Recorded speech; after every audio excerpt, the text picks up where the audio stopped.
બધા જુઓ નવો બ્લોગ લઈને આપણે આવી ગયા છીએ। મારી યારે બેઠા જુઓ તો મારા ભનુ મામા જ્યાં જાય છે પતરા ભરીને અત્યારે ફેરો ખાલી કરવા જવાનું હતું ત્યાં ફેરો ખાલી કરવા અત્યારે જ આવી છીએ।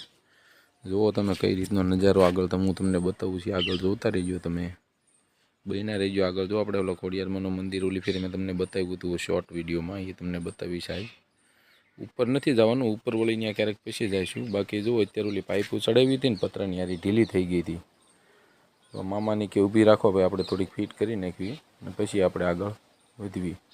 બાકી જો કઈ રીતનો નજારો છે, કેવો જોરદાર નજારો છે। આમ જો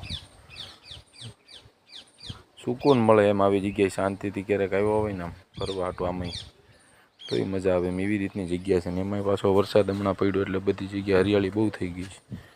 બાકી જો આ આવ્યું આપણે કરકોલિયા ગામ રામદેવ પીરનું મંદિર છે બહુ મોટું, ત્યાં આપણે આવી ગયા છીએ અત્યારે। બાકી જો કઈ રીતનો નજારો એ તમને બતાવું છું। રોડ કેવો દેખાય એ જુઓ, આપણે કનાડ બાજુ જવાનો રોડ છે। જો આપણે ગાયું ભેહું આપણે હાલી જાય છે ભાઈ રોડ ઉપર। ગામડામાં તો આ વસ્તુ રહેવાની જ છે ભાઈ, આ વય જ તે બરાબર। બાકી જો કઈ રીતનો નજારો એ તમને બતાવું એ જુઓ તમે બધા। જો સામે દેખાય ને ઓલું ખોડિયારમાંનું મંદિર ને એ ડેલો હું તમને બતાવું ક્યારેક ને આપણે તમને બતાવવા લઈ જઈશ, સ્પેશિયલ વ્લોગ એનો બનાવશું આપણે બરાબર। ત્યાં જવાનું હોય છે ને। અને જો આ બધા જે દેખાય છે ને ઓલા ડ્રેગન ફ્રૂટ ન કહેવાય એના બધી ઓલી વાવેતર કરેલું છે। બાકી જો આ ખોડિયારમાંનું મંદિરનો જો આ ગેટ આવી ગયો છે જુઓ ભાઈ, મને તમને ત્યાં લઈ જવાના છે એકવાર। બાકી જુઓ કઈ રીતના ડુંગર છે ને કઈ રીતનો નજારો છે એ જુઓ। હું જાતો તો મને મોજ પડી ગઈ આજ, મેં કીધું આનો વ્લોગ તો ઉતારવો જ પડશે આપણે।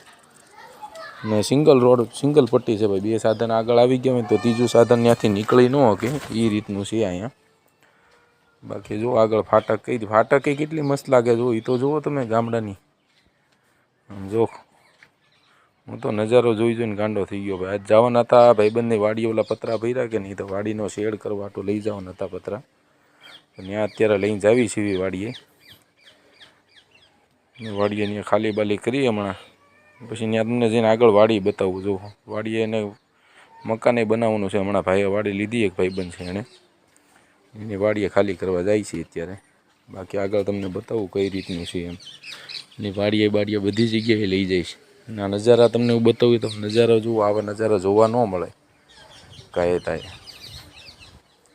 ને વાડીએ જતા હતા ને રસ્તો કઈ રીતનો આવ્યો એ તો જુઓ તમે, રસ્તો હતો જ નહીં લગભગ, કેડી હતી કેડીમાંથી થઈને આગવું પડે એમ હતું। ને ઓલી પાઇપો વારે વારે હરી જતી હતી ને પાઇપો છે પાછી વારે વારે હરી જાય ને ભાઈ ફિટ કરવા ચડવું પડે એમ હતું ભાઈ।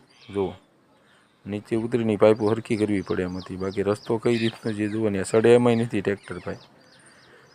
ફોર વ્હીલ હોય તો વાંધો પડે, ફોર વ્હીલ હોય તો એ લગભગ સડે નહીં એ રીતની હાલત છે। બાકી જો અત્યારે આપણે વાડીએ પહોંચી ગયા છીએ ને આ જો ખાલી કરે છે પતરા, પાઇપો પહેલાં ઉતારી દેવાની છે, આપણું ટ્રેક્ટર ઠેરાવી દીધું છે। જો આ રીતના પતરાની પહેલાં એક ફેરો ખાલી થઈ ગયો છે, આ બીજો ફેરો આપણે લઈને આવ્યા। તમને જો વાડી બતાવું કઈ રીતની વાડી છે જુઓ તમે, બહુ રળિયામણી ભાઈ, મને તો એમ લાગે વાડીએ જ રહેવી એમ। સિટી બીટીના ગામ કરતાંની વાડીમાં બહુ મજા આવે। બાકી જો આપણે રિટર્ન પાછા ત્યાંથી ફેરો બેરો ખાલી કરી અને નીકળી ગયા હતા બરાબર છે। આગળનું તમને હું હમણાં બતાવીશ। બાકી અહીંયા તો આપણે જો ખાલી વાલી કરીને નીકળી ગયા, અને આજે એમાંય કંઈ વ્લોગમાં ખાસ હતું નહીં એટલે આટલું જ બન્યું છે। આગળ પાછું બતાવીશું તમને કઈ રીતનું છે। જય માતાજી ભાઈ, હાલો વ્લોગને વિરામ આપીએ અને આપણે મળશું કાલે બીજા વ્લોગમાં, નવા વ્લોગમાં। ત્યાં સુધી જય માતાજી। જો આપણું ઘર છે જો।